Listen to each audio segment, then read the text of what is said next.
And good morning and welcome to another edition of the External Bum Show. I'm your host, Ralph Williams, and we're bringing up Jeremy Ballrick and Scott Morganroth. Leo Haggerty will be joining us shortly. So here we go. Yes, you got it. Saturday in the Park by Chicago. We're here every Saturday to get your morning rolling before the weekend. Lots of activities going on all over the place this morning, but, we'll get through them all. And we're in the Mata Heating and Air Conditioning Studio, 724-201-0500. Call Mata today, Mata Heating and Air Conditioning. Lots to talk about, guys, including we're going to talk about an Alabama high school coach who just was told to step down because of some kind of a fight involving some kids in class, or not in class, on the field. And the coaching staff stood there with their hands on their hips. We're going to talk about that as well, and a whole bunch of other topics, including the Olympics and a few other things going on as well. NFL, baseball, the whole 9 yards here on the External Bum Show. And then, as usual, we're going to start off with our bums. All right, let's get our introductions going there. We'll start off with you, Jeremy. Go ahead with your introductions. How are you this morning? And tell everybody how they can get a hold of you. Well, I'm doing fan-freaking-tastic. I am a broadcaster and journalist for that guy below me. He's my publisher. The one that just made sure he didn't get any brains on his screen there. Okay. Oh, Jeremy, it comes with a thing called TMI. All right, and also, Jeremy, who's your bum for today, or bums, or whatever? My bums.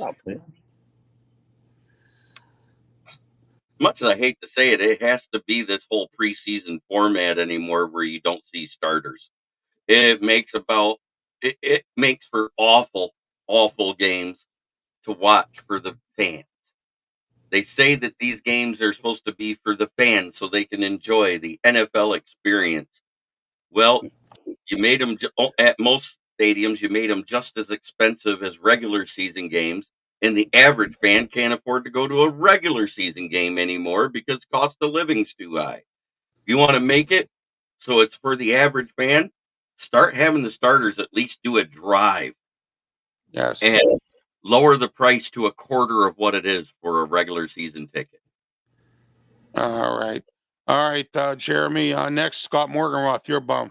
Well, I got two of them. Number one, I'm going to start with Deion Sanders, age 57, grandpa, good stuff.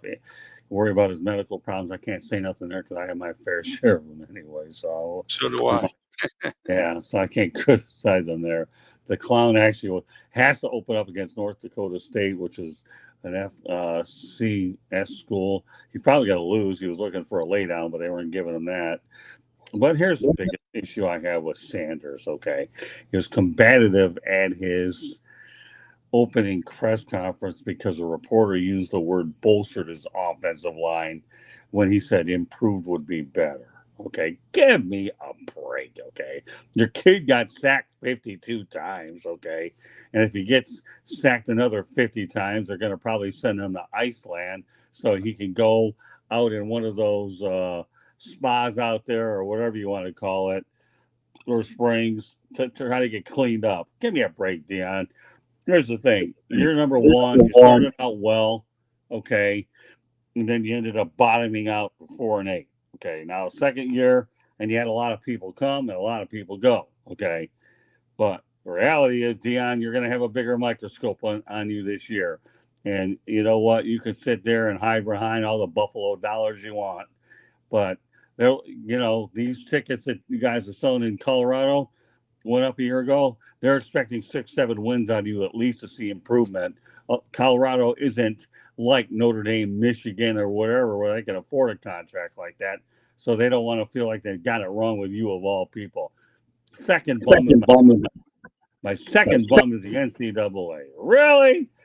Okay, how the heck do you go out there and give Jim Harbaugh a 4-year ban when he's coaching in the NFL, only to find out, okay, that it's over COVID-19 dead period violation? You got a problem with people giving the kid, the guy buying some players hamburgers? Give me a break, okay? If you want to know what the homeless are like, go to LA. There's a beggar on every place on Yes. the planet. Even when you go to the store, if your bill is $7.86, can you round it up to 14 cents to make it $8? NCAA is so stupid. I think they're going to end up out of business before long, anyhow. But you know what? Harbaugh doesn't care. He's never going back to college football. He won the college football national championship. What's there left for him to go back to? Anyway, so you know what, NCAA, get real. You think you're trying to embarrass this guy? You're making yourself look worse every single time you do something to him and that program, because you know what? He's the only thing left for him to do before he walks away is win a Super Bowl. And at that point, you never know when Jim will finally call it a career. All right. Leo Haggerty, welcome to the panel. And it's great to have you on today. Leo, who's your bum today? You're muted. You're muted, Leo. How's that? Yeah, There you go, Leo. There we are. Hey, All right. Leo, just so you know, I didn't go ahead and take I didn't learn how to do any lip reading, just so you know that. That wasn't part of my curriculum over at USF. How's this? No, I'm There not you going go. down that road. I'm not going down that road. Oh, I've heard it all, so you can say whatever you Oh, want. I know. Hey, we all heard it all. That's for sure. You know what, guys? Here's my bum, and I'm going to steal a little bit of Jeremy's. The NFL. It's not time to improve the preseason. I don't even call them preseason. I call them exhibition games. It's time to get rid of them. If I'm a head coach, I'm not playing a starter. Only because here's the problem. If all of a sudden Joe Burrow or Patrick Mahomes gets hurt in a preseason game, how would you like to face that media bunch of sharks that taste blood in the water? And the first thing they ask you is, why are you playing a star player in a meaningless game? It's time for the NFL to just say, okay, we're going to do like college. We're just going to play a regular season. Play your 18 games. Allow them to have those group scrimmages like they have, 2 of them. Like the Bucks, they're going to go to Jacksonville next week. They're going to have 3 or 4 days where they can practice against them. Let that happen. Forget about the games, because they're not games. They're embarrassments. All right. It's for people to make money, guys. You know, and the NFL can make more money by putting some people in the seats, and also, you know, broadcasters and everything else. So that's what it's about. My bums today are Kenny Pickett and Jordan Addison, 2 former Pitt players. Kenny Pickett is now a 3rd-string quarterback with Philly. He's a bum. I watched him play this morning because I get up early to prepare for the show and to get some other things done in the morning on Saturdays now. And I got up this morning at 6 a.m. and I watched the Eagles game. And I got to tell you, he's a bum. Jordan Addison is a bum. Another one who can't seem to stop getting DUIs. Got one last weekend for some crazy stuff down in California. Guys, all right, you don't represent the university very well when you're in the NFL and you act like a bum, and it's that simple. So those are my 2 bums today. All right. So, all right, let's move on. I was going to start. Hey, Ralph, off. let me ask you a question. Okay, Yes, Scott. you're saying that Kenny Pickett is a bum, but you know the real thing you have to understand in journalism, okay? You're missing one thing for a lot of people that don't know. Why? You just said, here, look, I'm going to give you a journalism lesson because I got it from the damn book and wrote a lot of them in here, okay? But Right. Here's the thing. You're going to say that Kenny Pickett is a bum. Why? He's a bum because he went from being a starting quarterback with the Steelers to now being a 3rd-string quarterback with Philly, and he's not grasping the system there. And they're about to cut him and put him on a practice score. And you want to know something? That's what you should have said. Yes. Okay, just making sure, Ralph. Okay, this is journalism Jordan 101. Addison's a bum because of his DUI stuff. You know, See, let me tell you a lesson I learned many years ago in high school. Okay, if you can't just editorialize, you got to give a reason why you're doing it. And in the eyes of Gomer Pyle, you know what that would happen? Shame, shame, shame for you Gomer Pyle fans out there, right? Jeremy all right, learned that lesson, right? Shazam. But anyways, you might even have to say that because Kenny Pickett has dropped to such lowly efforts, couldn't you also make your GM who picked him a bum? Yeah, exactly. Well, yes, Kevin Colbert's a bum because he should have never drafted him in the first round. I said that many times that he should have never been a first round draft pick. And once again, I'm going to emphasize, and I know this for a fact, they drafted him in the first round because they didn't want to hear the slack from Pitt fans if he went somewhere else in the first round or above or whatever and became a superstar. Well, then blame that on Dan Marino. Then blame that on Dan Marino. No, blame it on the Steelers for not drafting Dan Marino. You blame it on Dan. Wait, hold it. Okay, I know it's your show. I don't care. I'm just getting warmed up. I got to deal with the Marlins later, so I had to get kicked up to this. Okay. Right. No, I mean, hey, they don't want to see another Dan Marino getaways with them. You got to understand. Hey, wait a minute, Ralph. Hold it. This isn't fire up. I fire up anyways, no matter whatever I go on the damn air. Okay. So they don't want to go out there and feel like the ghost of Dan Marino. I mean, come on, let's be real. I mean, you know, if they didn't draft Kenny Pickett, somebody might have, and who knows, maybe a better system might have made him. But you never know. There's so many variables. Jeremy was with me, obviously, in April about the draft system is so weird. And, you know, how you juggle ping pong balls and pray that you're hitting it in the right spot. So, no, yeah, again, it's one of those deals where, Kevin Colbert made the call. But you know what? He's the first general manager that's ever missed on a player, and he won't be the last. But they were trying to – they don't want to be dealing with the Dan Marino ghost where this guy slides down to 27. Exactly. And what the hell do you think he does in Miami? Because Don Shula figures, you know what? I don't have a running game, but I can use the passing game, and Danny can flick it, okay? Flick it. And all of a sudden, Donnie has a passing game. So you got to understand the reality about why some of these things are what they are in the league, Ralph. And I'm just trying to give you some information for future shows. We're going to do a bum. We're going to do it the right way. Okay, Ralph? That's what we got to do. Right. Otherwise, I'll apply for the job executive producer on the show, and maybe I'll get hired with a good recommendation or two or three. Yeah, I hear that pays pretty good, that executive producer job. Oh, yeah, no, I heard. I'm telling you. It's probably better. You know what? It's probably better than what the textile workers send me a sympathy card. That's how broke I am. It's better than what the textile workers are making in North Carolina. Then again, I think all those factories are gone. So, oh well. Hello, Target. Absolutely. All right, let's talk about the preseason a little bit. First week is here. I know it's boring. I know some of the stuff that's going on. We spoke today here. Some bums of the NFL with this preseason stuff. Should they eliminate the games?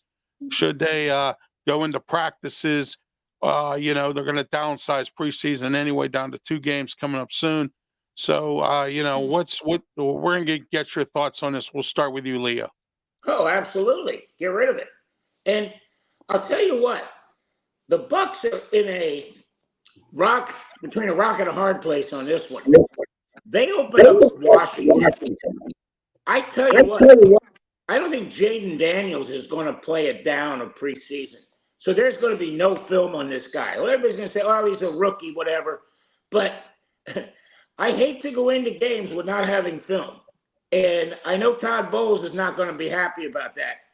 All he's got to do is go back and watch an LSU film because that's totally different when you get to the NFL. Yeah, get rid of the preseason, go to those practices because, hey, works pretty good for college. Yeah, exactly. They could use the same system. Jeremy Ballrick. I kind of disagree on doing away with the preseason games for one thing. The evaluation of the back end of the talent outside of your starting 44 offensive and defensive players. You have to see them in game situations to know how they handle that under the bright lights.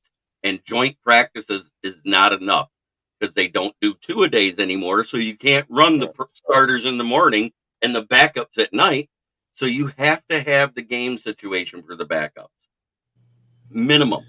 But at the same time, I don't mind seeing the starters for a drive or two. Right. I'm not saying have them play the whole game. And I'm not, I don't even care if they make it because it's preseason, make the quarterbacks wear the red shirts. I wouldn't go that far. All right. Oh, I would to Well, protect them. here, wait a minute. Okay. Whoa. I have to tell you right now, I agree with you probably about 90% of what you said. So feel good. Give me the old Gomer Pyle smile. Okay, Jeremy. And I'm going to go ahead and explain why I would. All right, go ahead. But you got Because the wheels. outside of rookie quarterbacks, these quarterbacks, you got mid quarterbacks making 40 plus million a year. And I'll give you your mid quarterbacks. Daniel Jones, Kyler Murray, Deshaun Watson. None of them deserve how much they're getting for how they play on the field. When Right. Baker Mayfield, who won a playoff game, gets 33 million, and Geno Smith won a playoff game where he makes 33 million a year. So if you tell me Daniel Jones deserves that, and I'm sorry, Daniel Jones' stats is 1% better completion percentage, 1,000 more yards, and 4 more touchdowns than Trevor Lawrence, how the heck does he deserve 55 million a year? Oh, exactly. I've said that before many times about how they overpay quarterbacks in this league, and it's terrible. Scott Morganroth. Well, number one, Jeremy, to solve what you're saying, they're going to have a quarterback salary cap down the road. I know they will. Right. It's not a matter of if, it's a matter of when. Number two, Jeremy, your points are right. I think you need 2 preseason games. Remember, the old USFL had 18 games. They had no preseason. And I remember because I covered the league, okay? And I got to tell you, those first couple of games were snooze fest. I'm going to tell you, they were easy to watch. But so the old USFL back in the 80s when I covered the championship game, they ended up having 18 games. Canadian League got 18 games. What you see right now for attendance, okay, with these NFL preseason games, reminds me of the lower tier bowl games where just about everything is empty. How many you think you're going to sell out the Bahamas Bowl? Although I wouldn't mind going to it myself working for it. Well, it'd be a great way to cover a game in that area and some of the other places that they have them. So, yeah, you know what? Again, I covered training camp with Don Shula, and I'm going to tell you, those 2 days and 3 days of pads are brutal, man. Why do you think you have so many CTE cases and a lot of lawsuits going on because of the nature of them? But, again, though, you're right, Jeremy. On a lot of fronts, you really, really are. Once you get to 40, you need to know what you have the rest of the way.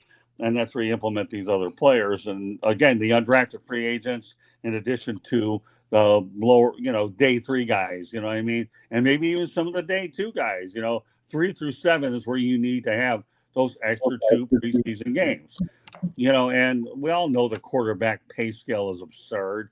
And I'm not going to sit here and drink the Kool-Aid that Jordan Long deserves the money he is, and CJ Stroud is compared. That'll be for another show at some point. Right. But you need at least 2. You really, really do.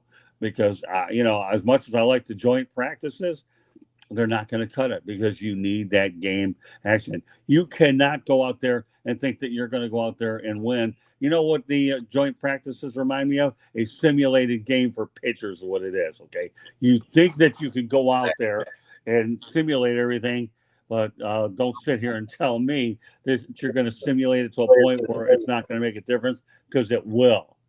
It really, really, really will.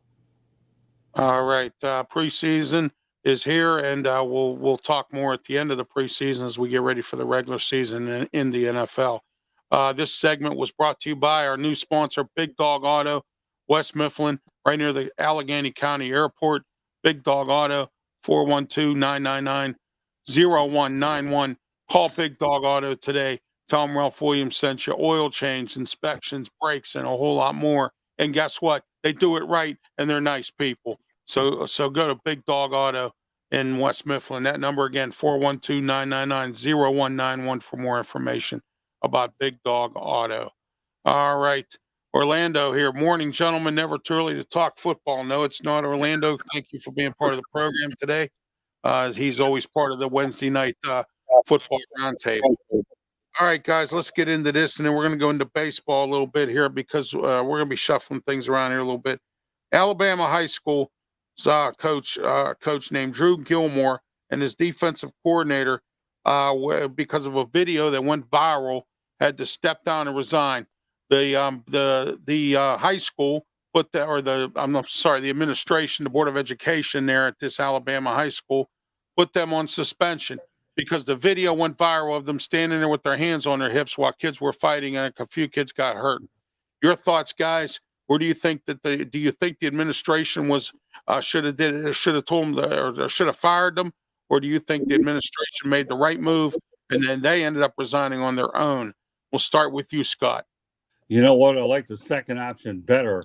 That way, they had to get them to resign on their own. Is what On I would their think. own, right? Yeah, because let's face the reality. You can't have coaches who are considered high authority let these guys go. It's not like a street fight on the street where you know you're doing what you're doing. You're talking about an organized activity where supervision is involved. You know, I mean, is there Yes. really any easy way to handle a situation? You fire them or you let them resign. Sometimes employers will go out there and make their employees resign so they can get out of paying unemployment is what will happen when you're dealing with those kind of situations. So the way I look at it is this, okay? I do believe that if you want to make them miserable, let them, their conscience will be with there. You're not paying unemployment or severance pay if you quit. But it's a bad look all the way around. And I think the one lesson that should be gained by this whole thing is if it went viral, it should be an education tool for every coach on the planet that you don't let them go out there without some sort of adult, interference to say you can't do this. Again, you're talking kids is what you're talking about. Okay, we're not talking 20, I don't know whether 18, 20 years old or whatever. You're talking kids. You can't do that. But resigning was the best move, I really think. All right, Scott. Jeremy, look at you commenting here. Dad That ain't me. Look, Alex. they can't even spell my last name right. Oh, okay. All right. That's my guy that comes in and says all these outlandish comments. And they say people who copy you is the highest form of flattery. Right. So I have to give my disclaimer. The views and opinions of Jeremy Ballrick or Smoking Jeremy B does not reflect that of Jeremy Bellrick Jr. Oh, okay. There you go. Well, maybe he forgot a vowel and put it in the wrong place. That's usually what those things are anyway. Let's find Vanna. You can buy a vowel. Yeah, there you go. Good Okay, comeback. Jeremy, your thoughts on this Alabama high school thing? You know what? When you're talking about at the high school level, it is still an organized event.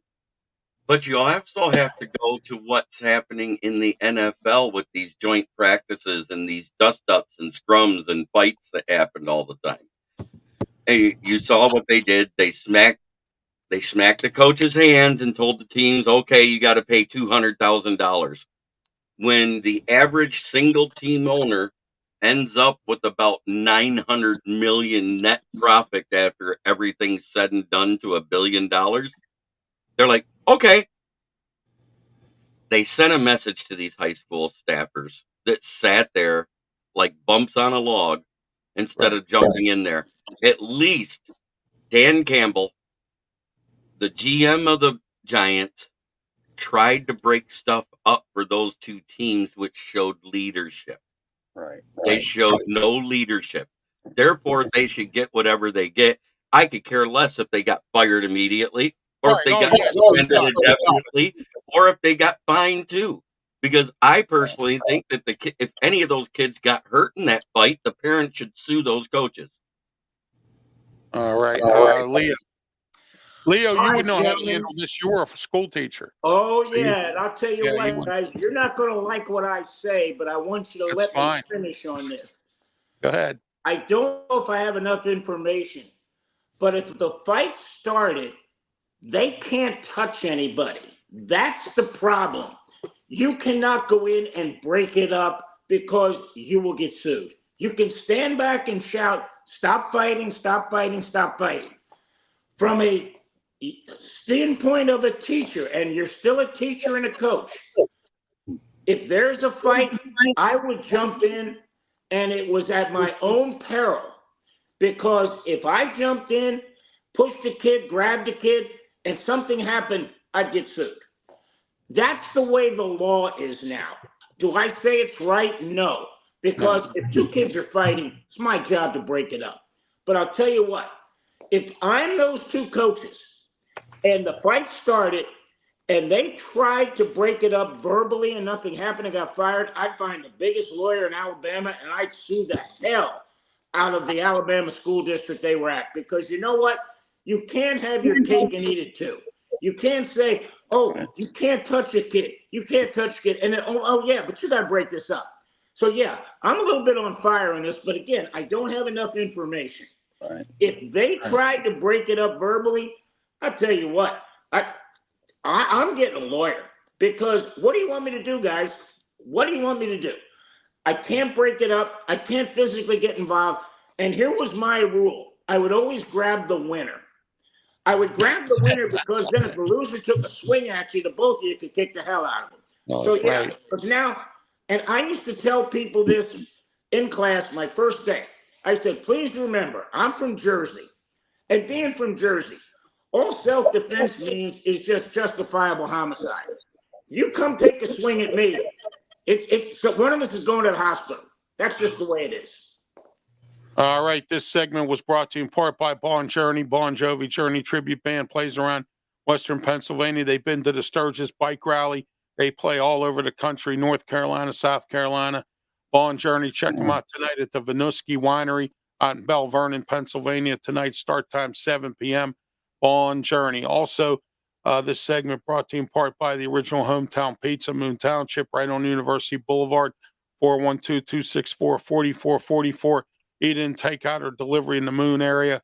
Call today. That number, 412-264-4444. Lots of activities going on. You might want to get a pizza to take home, or you might want to get a pizza to take to your event because you don't want to pay high prices. 412-264-4444, the original Hometown Pizza. All right, this next segment, we're going to talk about the Braves and the Reds playing at the Bristol Motor Speedway on August 2nd, 2025. Now baseball is starting to do like the NFL and start playing in some of these college bowls, playing some of these odd places. Your thoughts on this? We'll start with you, Scott. Oh, I love it. Are you kidding? Seriously, I'd like to go to that one over at Bristol. I actually drove a few laps on that track with an old friend of mine for Christmas, and the banking there was so high. But being in that place is just unbelievable. So baseball can go out there and promote their game, you know, in different venues. More power to them. You know, I mean, this is what you're supposed to do. Once upon a time, though, the LA Coliseum used to be the home for the Dodgers, and they were in the World Series. They had some massive crowds there. I heard somebody on Facebook say that they won't fill it. I told this guy, you're wrong. I would expect about, if that place holds 140, 150,000, they'll put people in there. Trust me, there's enough people in the state of Tennessee, and if that isn't enough, you're going to have people from Cincinnati and Atlanta go there. Across the Midwest.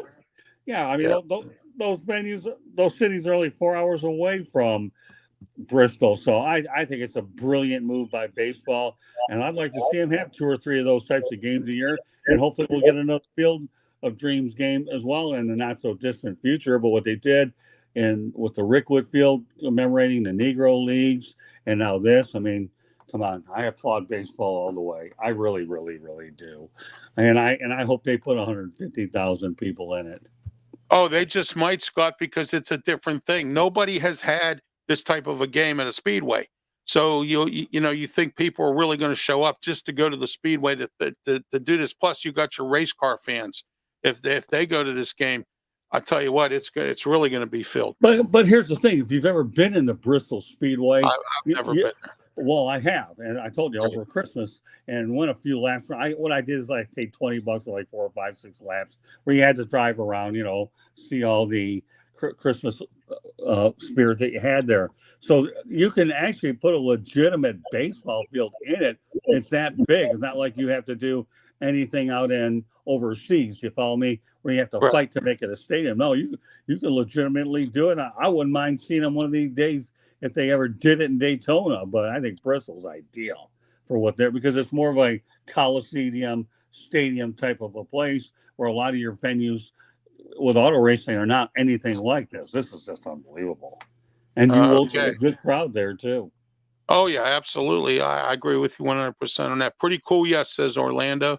And Leo, you're next. Your thoughts. You know what, guys? It wasn't that long ago that Virginia Tech played a football game there at Bristol. Okay. And to say it drew a crowd is an understatement. There were hundreds of thousands there watching that game. And again, Scott, you bring up the fact that at Dodger Stadium, before it was built, they played at the Coliseum.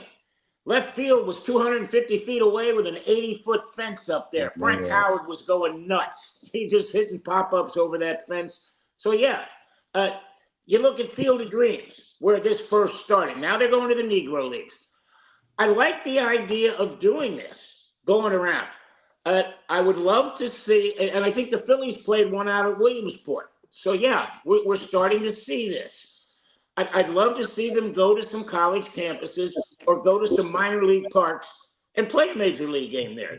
That'd be great, because once you got TV, that's all you need, because people sit back and watch from their home too. Well, Absolutely. but remember, you're talking about minor league parks. Let's not kid ourselves, Leo. The Athletics are going to be playing in one for 3 or 4 years too. Although, do we actually put them on the same pedestal as anybody?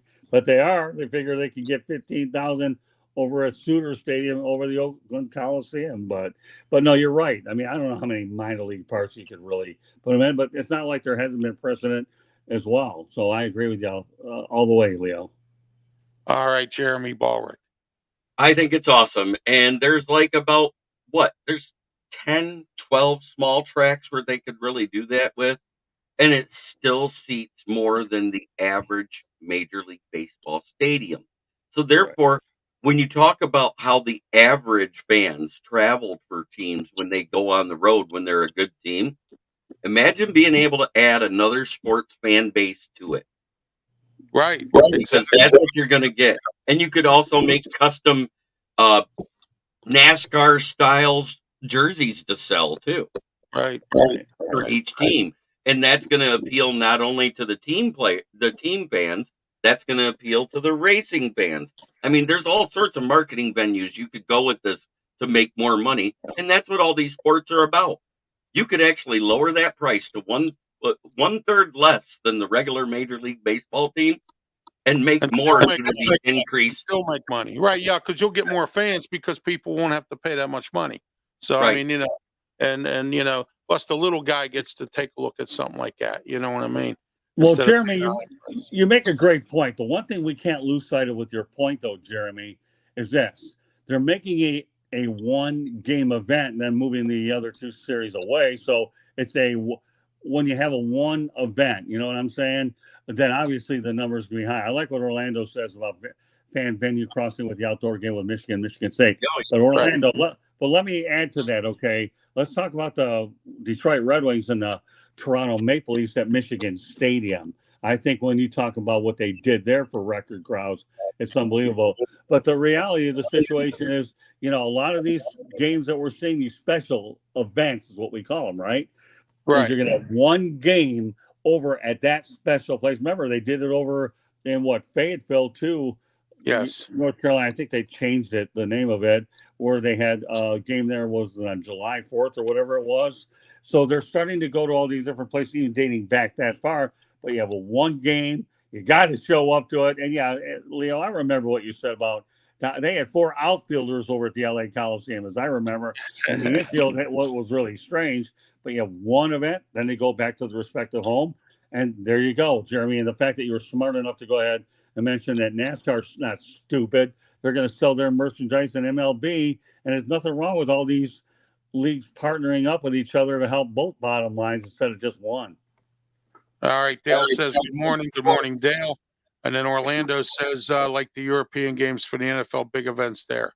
Absolutely. This is a whole new realm of thing. And it's just like the Kansas City Chiefs and Taylor Swift. Now you got Swiftie fans who have never been involved in football, have no clue what football's all about. And now they're going to start watching the NFL because of Taylor Swift and the Kansas City Chiefs. Great marketing ploy by baseball. I figure we talk about this today because it's a different setup, and and it's at a speedway, and we all agree that it's going to work because of where it's at. And you know what, guys? It's simply called an unintended windfall, where by doing that, you completely open up so many other marketing possibilities. Oh yeah. It's endless. Oh yeah. All right. This segment was brought to you in part by three of my sponsors here. Alex's Flowers. Call them today. Weddings, special events, or for your special sweetheart, call Alex today. 412-661-6071. 30 years in the flower business. This guy knows what he's doing, and he's very good at what he does. He will deliver your flowers appropriately. 412-661-6071. And then also Robin Campbell Insurance, Farmers, Bristol West, Auto, Home, and life insurance, renters. I tell you what, I can't stress renters insurance is very important, and it don't cost a lot of money.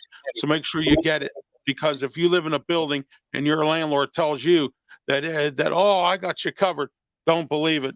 Go out and get your own renters insurance. It doesn't cost that much money. It's about $15 a month, or even less than that in some cases. Go out and get it, because you're covered with it when you have renters insurance. Robin Campbell, 412-366-3399. All right, let's see here. We have Orlando baseball should travel international too. Japan could host a game or two. And Brent says, hey, everyone. Good morning, Brent. Thank you for watching the program. Dale, Orlando, thank you guys as well for also watching the program this morning. We have a lot of viewers up here, more than what we normally get. And it's great. And I appreciate that. And I'm glad that you're making the External Bum a really good show for viewers. And we are going to start expanding. We're going to be on Sideline Sports' network. We're going to be on a few other networks, CRSMmedia.com, and a whole lot more. I'm working on some stuff. Just worked out a deal yesterday with JB Ellis. So we're going to be simulcasted on Sideline Sports' network coming up soon.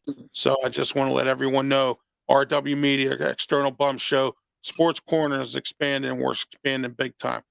Today, I'm going to be at on Industry Street up here, and where I live down the street from my place here, for Enjoy Wrestling.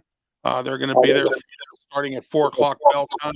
Enjoy Wrestling. It's an independent wrestling thing. If you want to stop by, say hello. I'll be there for the wrestling event. They also have bands and stuff. It's a big festival, but the wrestling starts at 4:00. I'm going to be, my wife and I, my mom, we're going to be heading over this afternoon, 4:00 bell time. It's just 2 blocks down the street from where I live, up here in the Allentown section of Pittsburgh. And I'll head on down. I'll be there if you want to stop by, say hello. And maybe perhaps I might even give you one of my new Sports Corner pens. So stop by and see me and say hello. And that's where I'll be today. All right, college football, guys. The season has started, or about to get started. They're in training camp right now. Season starts at the end of the month. All right, I know this is, maybe it's not really difficult, but what conference do you think is the best conference right now in college football? And who has the best teams throughout the season in most cases? And what conference do you see sneaking up in the world? Let's start with you, Leo. Oh, yeah, you got to throw me under the bus right away. Okay. I'll tell you what, with all the movement within conferences, Right. I think the Big Ten is going to suffer, and so is the ACC, only because of the travel involved with football. Stanford has to go play at North Carolina. UCLA has to go play Rutgers, or vice versa. There's too much travel involved right now with this. So I think what you're going to see is, because of the compactness of the conference, I think the SEC and the Big 12 are going to be the ones that come to the forefront in terms of number of teams, top to bottom, that are good. I think what you're going to see is a couple of teams out of the ACC, Clemson, Florida State. Miami is loaded, Jeremy, as you know, and Scott, you know. University of Miami has more talent than anybody in the world. It's just a matter of they get the coaching right. But you got those 3 in the ACC. You got Michigan still going to be good. Ohio State's going to be good. And if you look at what's going on with the Big 12, right, it's going to be a really a crapshoot down there with all those teams, especially with Oklahoma and Texas leaving. Now, what about the SEC? How's Alabama going to do without Nick Saban? How's Georgia going to do not being in the playoff picture last year? They're going to come out on fire? What's going to happen with Oklahoma and Texas coming in? What's going to happen with LSU now that Jaden Daniels gone? A lot of questions, a lot of, really good football coming up that we're not going to know anything about until probably we get midway through October. And keep an eye on some of these outlier conferences like the AAC or the Mountain West. Yeah, Mountain West. What's that, left? That could be a very interesting concept. But, yeah, I think the SEC and the Big 12, top to bottom, are going to be the best. All right. How about you, Jeremy? There's a question for you there. I know who Michigan's head coach is, but you can answer that. That is Sharon Moore. He was the interim head coach while Jim Harbaugh was suspended last year, who did an adequate job. He did a great job, actually, if you think about it, because if you look, the beginning of the season, J.J. McCarthy looked good when they were versus the cupcake part of the schedule. Once we got to the meat of the schedule, J.J. was struggling a little bit, so they hid him and ran the ball a lot and beat teams. But that's beside the point. Here's the go. It's SEC until it gets knocked down and until it happens, it's still SEC, Big 10, then ACC, Big 12 is kind of at the same level because their top level talent is very good, but the bottom level, well, they hardly ever get in the top 25. So, your cream rises to the top and all those good. And then you added teams that are cream of the crop from other divisions to both the SEC and the Big 10. Granted, there's going to be travel, but when those teams are home, they should beat up on everybody who traveled. So it's going to equal out because everybody's got as many away games as they have home games. The only thing that I worry about this year is USC and UCLA when you talk about travel, because they signed long-term contracts to do one of their out-of-conference games with Hawaii. So for the first few years, that's an extra 16,000 miles of flight time that no other team has. They said literally both those teams are going to have over 30,000 miles of flight time logged because of the Hawaii, which is 1,000 more than the most of any team in history, which was last year the Seattle Seahawks at 29,856.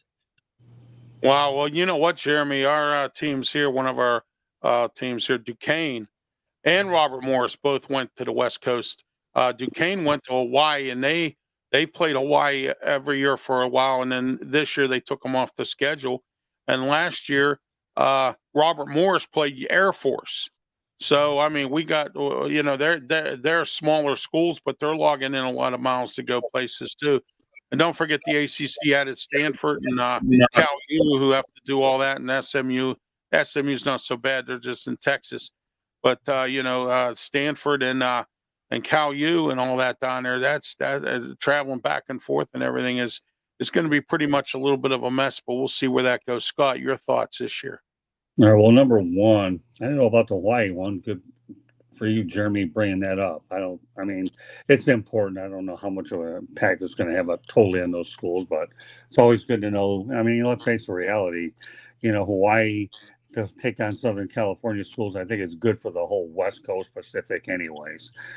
But here's the thing. I am going to go with the Big Ten. I've always been a Big Ten guy. I always will be. But Washington could take a hit. Oregon will not. Okay. USC and UCLA, I don't know what we're getting there. Does Lincoln Riley, recover from an 8-5 year? UCLA, you got to remember, Chip Kelly went to be the offensive coordinator over at Ohio State. I think Michigan will be fine. They'll probably lose 3 or 4 games this year. But when I look at the rest of the conference, you still have Penn State, although Penn State doesn't win national championships anymore. No. But, so to me, what's going to end up happening is where the biggest travel occurs with UCLA and USC is when they have to start playing in snow. When they start playing in snow, it's not the Rose Bowl when you're facing some of these teams, and that inclement weather is what you're going to end up having. As for the SEC, Oklahoma will become the next Nebraska when it comes to a big conference. Nebraska was never the same when they left the Big 12, and all you have to do is look at the results against Wisconsin and some of the other more physical schools that they've had. So Oklahoma will, I think, the move to the SEC will be a lucrative one, but they're going to really be shoved in the middle of the pack with this power conference. As the ACC, yeah, I know all about them, but you have two schools like Florida State and Clemson that don't want to be there, but yet where are they going to go? The Big 12? So you have a little bit of a legal situation going on there. And as far as the Big 12, I'm not sold on this conference at all. I really am not. You lose to schools like Oklahoma and Texas, and what do you have left? A bunch of mediocre teams or some, not elite teams, but maybe good teams to bolster you got that Colorado conference. coming in, you know. Yeah, big deal. What have they done? I already Yeah, crushed I know they've done nothing. Yeah, I already They got crushed Arizona and Arizona State coming in with them too. So and Utah. Yeah.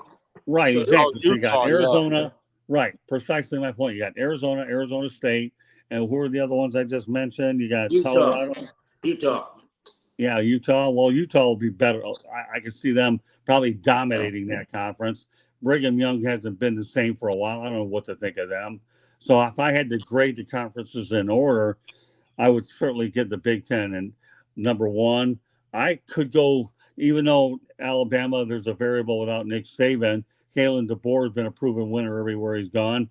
Are they elite status? I don't know. I can't really predict what I haven't seen in front of me. So I would go Big Ten, SEC, but the SEC and ACC may be a little bit closer because you still have a lot of powerful teams there. And Cal and Stanford, to me, are not the elite Pac-12 teams. No, they're not. Anyways. No. And SMU, you know what? They got more money to finance 9 million different campaigns, and they don't even need any revenue for 9 years because their boosters are doing it. They're just glad they got in the Power 5 conference. So again, Big Ten, SEC, ACC, and then Big 12 last of those four. All right. W Fogs 18 says, wanted to say hello, gentlemen, checking in from work. Much love. God bless. Have a good day and a weekend. Thank you. You likewise. Thank you for tuning in and watching the show a little bit on your work schedule. And so, all right, guys, that segment was brought to you in part by the Keystone Coach Works, 412-833-1900. Call and ask for Dawn. Look, if you're handicapped like I am, please don't make your life inconvenient. All right, Keystone Coach Works has some financing. They will retrofit a van for you if you're in a wheelchair like I am, and they do it with the great service and customer care. Go to Keystone Coach Works if you're handicapped and in a wheelchair like I am and need to get a special van for it to make your life easier. That's why I'm here promoting companies like Keystone Coach Works, Fulton Travel Mobility. Okay, I want to see you, like me, make your life easier to get around. And I know what you're saying. Ralph, I don't have that kind of money for all that stuff. Well, look, there's financing available on both ends of this deal. Keystone Coach Works has it.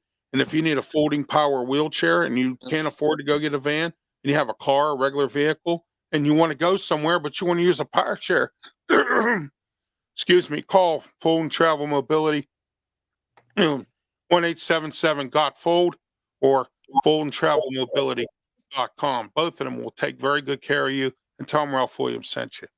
All right, next we're going to talk about the Olympics, guys. U.S. have 33 gold, 41 silver, 39 bronze. Your thoughts on this year's Olympics? I didn't watch any of it much of it at all. Your thoughts real quick before we get into our local. We'll start with you, Scott. Well, I finally had a chance to watch an Olympic event. Just so happened to be Serbia against the United States. And I think Serbia had them on the ropes, but again, Nikola Jokic and Bogdan Bogdanovic tells you how good. That was one of the best basketball games I've seen in a while. The one thing I wish people would stop doing, though, is criticizing Steve Kerr about that lineup. I realize who we're talking about, Jason Tatum and Tyler Haberstrom, whatever this guy's name, probably could warrant more playing time, but that's not an easy gig to coach. It really isn't when you have so many quality superstars. Simone Biles, great. I'm glad for her. And obviously a lot of our athletes performed quite well when they got there. And yet the irony was who won the gold medal in women's welterweight, the woman that we accused of being a man. So, you always have some controversies in the Olympics. You really, really do. From my state of Florida, the University of Florida sent 40 Olympians from the Gators alone to Paris, which says a lot about the Gators athletic program all the way around. So, Paris was a suitable host. They really, really were, and more power to them. And we'll see what the United States can do in 2028. But I'm glad you brought the Olympics up, because now I have to tape that gold medal game. I think it's 3:30 Eastern time. I'm not sure what channel it is. Right. And I go to Marlins, and I'll be able to watch it tomorrow. All right. Let me see here what we got here. All right. It's Will Vogel, if you didn't know, Ralph. Yes, I know Will. Excuse me. I know it was you. So thank you, Will, anyway. All right. Let's see what we got here. Nobody else at this time. Okay, let's go to you, Jeremy Ballrick. Sorry, I had somebody have an emergency situation asking me about tires. I didn't hear the question. The Olympics we're talking about here. Your thoughts on the Olympics is getting ready to close up on Sunday, or tomorrow, actually, I believe. So what's your thoughts on the Olympics as a whole? Well, as of last night, when I looked, the USA had a 28 goal lead, a medal lead on China. So they're winning the overall Olympics. It's been a lot of fun. Some of the stuff, some of the content creators out there have done with some of the follies of the Olympics has been hilarious. I mean, and they haven't been exactly politically correct. But the only question marks with quotation marks for any gold medal in any sport, and I don't care what anybody says, because of XY chromosomes, it's women's boxing. I don't care who wins it out of those two, but because of XY chromosomes, and that means they have both body parts, that means they have twice the levels of testosterone as a normal woman, they did not need to be in a contact combat sport. How about breakdancing? I haven't watched a minute of it. I haven't wanted to watch a minute of it since the first movie I ever saw about it, called, what was it? Breaking? Yeah. Yeah, do you know that was filmed here in Pittsburgh, in the Homewood section of Pittsburgh? You know that? I do know. Well, one thing worth noting, though, is in 2028, it'll be good to see Angel Reese and Caitlin Clark in the Olympics. Yes. And I think Caitlin Clark probably enjoyed the rest anyways, so she can get ready for the second half of their season. But I think that's where, women's basketball aired, keeping them out. But I think those two young ladies have played so much basketball, they probably welcome the rest and a chance for their bodies to recover to make a good stretch. But it'd be good to see Caitlin Clark there anyways. All right. Dale says, I only seen some highlights of the Olympics on the news. Not much of a fan of the Olympics. And Will Fogel says, I've enjoyed the swimming, track and field, basketball a lot. They are so much fun. I don't get how breakdancing is a sport. I guess there's rhythmic dancing, so they're similar, I guess. And Patty has joined in on the show here. I want to see Jeremy breakdance in the Olympics. So there you go. There.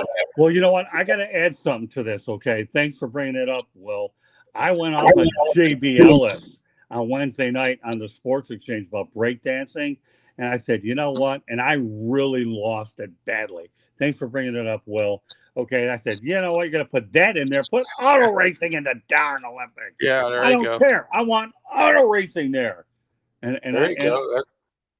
That I want auto racing. I don't care about nothing. Okay, put auto racing in there, and I'll be there. You ever been in one of those cars that you whip around 140, 150 miles an hour? If that isn't an adrenaline rush, you tell me what the hell one is. And Ellis, by the time I kept attacking this guy, I mean, he must have just sit there and just lay on the ropes because I was killing this guy. Well, I mean, because, JB has one of the best sense of humors on the planet, and we chatted the next day and he was laughing, and then I'm trying to get him to go to Sebring with me next year. But the reality is you got to put all these in there. There's ways to get auto racing in there with all the different people from foreign countries to be able to do it. So, and LA would be ideal because you got the Coliseum to run a race or two if you really want to do it. I mean, after all, they do have that event in January. I know. Go ahead, Jeremy. You're going to debate me so I can hammer you next? I'm ready. No, I'm not debating you. I agree with you. But if they're Oh, also good. going to put breakdancing in there and table tennis and badminton, all games that break out at barbecues and parties where you can play with a beer in your hand, they need to add bowling, they need to add pub darts, and they And need to add horseshoes and Well, you know cornhole. what, Jeremy? Just because you said that, you really got my wheels turning. Maybe one of these days we might have to bring back a professor and the people like the old days. And you know what? We might just have to talk about it when and if our schedules ever allow us to do it. All right, Leo Haggerty. Huh? Guys, Leo. you're missing the big one. How about the bar shuffleboard? That's the one Yeah, we there could you see go. in the Olympics. Yeah. That would be more fun than curling. Yeah, any sport you can get drunk at and That still was good. compete needs to be in Really. the Olympics. But you know what, guys? I'm going to go with some individual things. How about the Cuban Greco-Roman wrestler? 5 consecutive gold medals. 5. He finally retired. And the only reason we know he's retired is after he won, he put his shoes on the mat. What a symbolic gesture. Hey, at 41, he's done. 6'5", 290, 5 consecutive. That is a record until we see what Katie Ledecky does in 2020. Right. She's got 4. I mean, it's almost like an honor to race against her and be beaten by her because she is that good. She's amazing. So, yeah, I've been watching that, and I'll tell you what, guys, watching volleyball, watching the way that game has gone, at men's and women's, my God, it's fast, and it's a bunch of big people playing. I can remember covering the NCAA volleyball down here this year. I've never been intimidated so much by a bunch of tall women. The one girl from Wisconsin, 6'9", comes out. The rest of them are all 6'3", 6'4", 6'5". They are really tall women, and they are athletic. So, yeah, I've been catching the late night stuff and everything. The only real failure is NBC not having Caitlin Clark and Angel Reese to show those games. They're kind of like afterthoughts at 3 o'clock in the morning, which is a shame. Yeah, good point. All right. And you know what, Leo, where the beach volleyball is going to be played in LA, I was just checking out. I think it's going to be in Santa Monica in 2028. So just, I was actually came across that information. I think it'll be in Santa Monica. I'd love to go back to LA for those games. I was actually there in 1984. Didn't cover. I attended a couple as a fan because I didn't know how to get a pass. But mark my word, where I am with this organization now, I'm hoping to get to some of the events anyhow. God willing, I'm physically and healthy able to do it. All right, Joelle, welcome to the program. She says, "Me too, Patty." And then Patty says, "Maybe beer pong for Jeremy in the Olympics." And then Will Vogel said, anyway, back to work. Much love again. Talk to you all soon. Same to you, Jeremy. Thank you for tuning into the show. All right, we're going to, this segment was brought to you in part by the Super 8 Motel or Super 8 Wyndham in Grove City.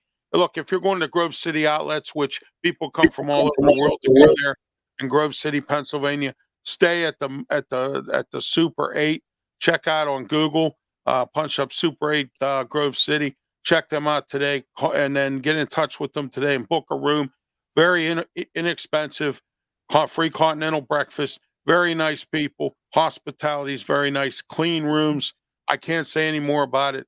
Super 8 went by Wyndham, Grove City. Check it out. Google it and get on their website and book a room if you're going to be there, or if you decide that you're on a budget and you can't afford an Erie hotel room and you want to go to Erie, book it there and then go to Erie, and then have your cake and eat it too. Do the Grove City outlets and then go to Erie. So you can have your cake and eat it too as well. Super 8 Wyndham, Grove City. Tell them Ralph Williams sent you. All right, we're getting into our local segment, and we're going to wrap things up here real quick. Let's start with you, Leo, local. Yeah, real quick. USF football, they're finally putting on the pads last week. They have their first scrimmage today, inter-squad. The Rays are back at it. They're home with the Orioles and then the Astros. Big series here because they're going against two teams that are at the top of the East and the West Division. And you got the Lightning starting to gear up for training camp. The Bucks, first preseason game tonight out in Cincinnati against the Bengals. But I want to mention one thing. If you look over my shoulder, you see Herman, and you're going, who the hell's Herman? That's that blue thing at the top. That's what I had to wear for 33 days of radiation treatment on my throat. Wow. Yeah, I had throat Oh, cancer. wow. They did surgery, took out 29 lymph nodes. I'm getting back. The voice is starting to come back, but they would hook that little thing up to me back there, and I would sit there for 12 to 15 minutes radiation treatment. And I'll tell you what, anybody who's a cancer survivor, you got to shake their hand because it is a battle every day after that. And God willing, and the creek don't rise, I'll be around a whole bunch of years. I know my significant other, Karen, she's going to be happy about that too. She's also a cancer survivor. So we're looking for a lot of years together, but hey, Herman, he was my buddy for 33 days. God bless All you. right. All right, Scott Morganroth. All right. Well, today I'm going to see the Miami Marlins and the San Diego Padres, or is it the Miami Padres or the San Diego Marlins? I'm not really sure how to really approach that. Hey, are they paying you to go, Scott? I don't know. Well, I always get my money's worth when I cover it in the media. Mark my word. But here, something really weird happened 10 days ago, or I think it was in June, or rather July 28th. Go to the Milwaukee Brewers and the Marlins over at Miller Park. I don't care about what they read. It doesn't matter. And my reliable source with the Marlins, his name is Luis Durante Jr. Lines, it's hard to be able to go out there and get players, to talk to when they're being shipped out faster than the automobile industry can go ahead and make cars. But we have a little bit of reunion today. We have Luis Arias, who also plays for the, Padres is what they call it. Okay. And then you have Tanner Scott, no relation to me on the Scott side, anyways. And then you have Brian, spelled Bryan, as in my middle name, Hoeing, who, by the way, I interviewed on that Sunday. Guess what? 2 days later, he was traded to the San Diego Padres. Oh, my God. Have you ever seen something that crazy? And I was talking to my man, Lewis. I said, can we get AJ Puck? Can't do it. He's gone. Because we're watching the trade deadline, right? Okay. I requested AJ Puck. No soup for you. Okay. What about Trevor Rogers? No good there either. And now all of a sudden, Brian Hoeing was available. Now he's gone. So the reality of the situation is, I don't know if I'm going to succeed in getting Brian Hoeing in a Padres uniform, but I can tell you one thing. At least I can say it was a pleasure to talk to him when I did. And as far as the Dolphins are concerned, 20-13 in the preseason, wake me up in January, okay? Nobody gives a lick about the Dolphins until they show me they can do it in December and January. But it'll be an interesting day at the ballpark, and I'm looking forward to seeing the actual rosters today with the Marlins. I can tell you one thing, it'll be a whole lot different than what I saw 10, 12 days ago in Milwaukee. All right, Jeremy Ballrick. Well, I'm excited because of what I'm wearing on my chest, because tomorrow I'll be wearing it for a totally different reason than just being on a podcast. I will be attending the Lions training camp tomorrow with some friends, meeting up with some fellow podcasters, possibly a couple of actual beat writers as well. My good friend that I ran into at the draft for the first time in person, Jeff Risden, that I talked about. I'm going to try to run into him because we've talked about doing a collab between our podcasts. So that will be great. I'm just stoked to be doing it because now I can actually have pictures I can use for my articles. All right. The Pirates are in LA. They got blown out last night, 10-4, 10-5, or something like that, whatever you want to call it. And they're in a losing streak right now, and they're about 3 games under 500. My prediction is 500 by the end of the year and no wild card, but I'll be satisfied with that. Steelers, on the other hand, played Justin Fields for a few series yesterday, but Kyle Allen looked very good. He passed for almost 200 yards in that game last night against Houston. Try to bring the team back from a deficit, but we're going to find out what the Steelers do this season. And we have our next preseason game coming up as well. I think we play Buffalo, and then we play Detroit last. So, so we're going to see what goes on with this.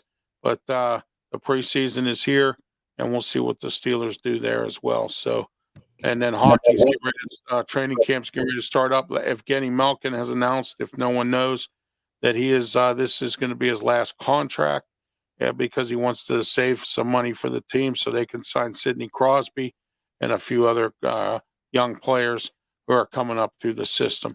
So we're going to see what the Penguins do this year. They haven't been in the playoffs, or they get out after the first round, just like the Steelers do. So we're going to see what the Penguins are up to this year as well. And I will be, as I mentioned, at a wrestling event tonight at 4 p.m. for an independent wrestling called Enjoy Wrestling over on Industry Street here in the Allentown section of Pittsburgh. All right, let's go around the horn, do our closing thoughts. Start with you, Scott. Well, my closing thoughts are, you know what? Football is going to get really intense over the next few weeks. So for me, it'll be a juggling act between baseball and football. But I'm really ready for college football to get going. I have a vested interest with the South Florida Bulls, Florida Atlantic Owls, and more importantly, the Miami Hurricanes. So it'll be a pretty wild year. And again, what I'm doing right now is I'm using 2024 to use a lot of what I do here so that I can write the second half of my book. I have other ideas for 2025, which I'll divulge at a later date. All right, Jeremy Ballrick. Just happy to be here. Happy to be a part of the show. Thank you so much, guys. I do learn a lot while I'm here as well. All right, thank you. And Leo. Yeah, take a look at us on Facebook. We're all over the place at Amped Up Sports. We started a new column called Shooting the Bull. And we talk to one player, 12 questions, same questions every week.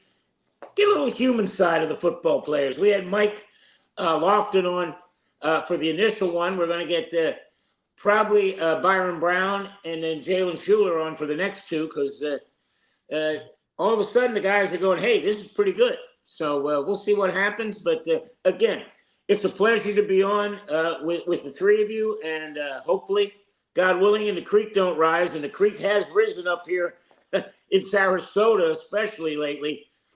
Real quick, Scott, did you survive down there, Debbie? Yeah, well, no big deal. A lot of rain. A lot of rain. I hear Fort Myers got whacked, but we had a lot of rain. I see. Okay, guys, let's go around the horn here. How can everybody get a hold of you? You can get a hold of me on YouTube. I have my own YouTube channel, Ralph Williams RW Media. Please subscribe. We're up to 163. I would like to get to 200 by the end of the year. And also, don't forget, you can catch me on Twitter X, also on Tumblr, and I'm also on LinkedIn. And also, don't forget to catch all my shows during the week. Just check my Facebook page for details. August 17th to the 31st, there will be no RW Media shows. This show will not be on for 2 weeks, and we will be back. Let's see, first, second, third. I think it's September 7th. We'll be back, which is a Saturday. That'll be our first Saturday back from it's a business trip and a vacation. I'm going up there to talk to some people about spreading the RW Media gossip and the RW Media format all over the place up there. So we'll go from there. All right, Leo Haggerty, your information. Yeah, Amped Up Sports. Just go there. We got all sorts of things happening, videos, podcasts. Come see us. All right, Smoking Jeremy B. Well, you can find my writings at the SouthFloridaTribune.com, where I talk about the Detroit Lions and the NFL. You can also find me right here every Saturday on the External Bum on absolutely. Media. You can find me all week long on Kneecap Biting with the Motor City Lions, and you can also find me 1 to 3 nights a week with Scott Morganroth on the South Florida Tribune YouTube channel. Other than that, I'm also on Roku, Amazon Fire Stick, Facebook, Twitter, LinkedIn, Instagram, Snapchat. I'm everywhere. All right, you're like Action News. You're everywhere. All right, Scott. Well, I'm not the most stationary target on the planet. I'm going to Miami in a little while, but anyways, first of all, check out our website, www.southfloridatribune.com, for which Jeremy Baldrick does write some pretty good, strong articles. So once again, www.southfloridatribune.com. Candy Ebling is the mastermind behind that website. Twitter/X. You can go out there and find us at Tribune South. And what you also have is a YouTube channel called South Florida Tribune. No cost to subscribe. So look for us, South Florida Tribune YouTube channel. Last but not least, my baby called The Book, Lessons from the Microphone, 44 years in the business. You can purchase this book here. It's good for everybody, whether you're new to the industry or just somebody that wants to learn about it or whatever. I know that there's lessons for everybody. And then out of broadcasting, life lessons as well. So this can be purchased on Amazon, Barnes & Noble, as well as other places to get it. So, look forward to getting you a copy. And at some point or another, if you end up getting a copy and I get wind of it, everybody's always in play to be a guest on any of our shows. So Lessons from the Microphone, 44 years in this business, and I have no shortage of stories, right, Jeremy Baldrick? None. Thank you. On that note, turn it over to you, Ralph. All right. Thank you very much. And thank you guys for being here. And I want to thank everyone for tuning in, and your comments are always welcome. Also, mailbag ralphwilliams737@gmail.com. We didn't get any comments on the mailbag today, but usually sometimes we do. And the viewership's going up, and it's going to continue to go up because we're going to continue to put on this great show we do every Saturday morning at 9 a.m. All right. So All right. Do I expect a bigger check coming now, Ralph? I'm excited. Yeah, exactly, Leo. I'll have a check for you. A dime per show. So it's 3 times what you made last week, Leo. Yeah, exactly. exactly. I'm up to a quarter now. I'm excited. There you go. All right. I want to say thank you to all the guys that came in and watched from my channel. Make sure you go over to Ralph's channel because he has lots of shows I don't get to be a part of that you guys might like to see. Some all around the sport, some football talk. He also does some other things throughout. Yeah, I do some general talk on Sunday. I do Bible Capsule, and I've got Ralph's Opinion Local, which is a new show I do on Sunday at 8:00. We talk local things here in Pittsburgh, and my national Ralph's Opinion is on Wednesdays at 3 p.m., which I'm considering maybe moving it to MixLR Radio, but we'll see as soon as I come back from my trip. All right, guys, we'll be back in 3 weeks from now. So everyone have yourselves a great day. Thank you again, Leo Haggerty, Jeremy Baldrick, and Scott Morganroth. Until next time, be safe. Yeah, happy Labor Day, guys. Yeah, happy Labor Day to everybody.